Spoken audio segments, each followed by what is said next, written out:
Ну что, мы находимся на эстете, и тут мы заканчиваем укладку плитки в одном санузле. У нас еще второй на очереди. Ну, во-первых, хочу показать, посмотрите, инсталляция.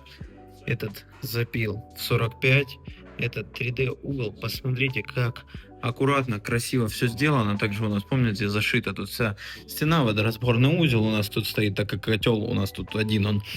Посмотрите, насколько аккуратные, красивые швы. Все выглядит, посмотрите. Вот в любое место, можете написать место вообще, куда тыкнуть, я вам покажу. Там будет просто идеально, просто идеально.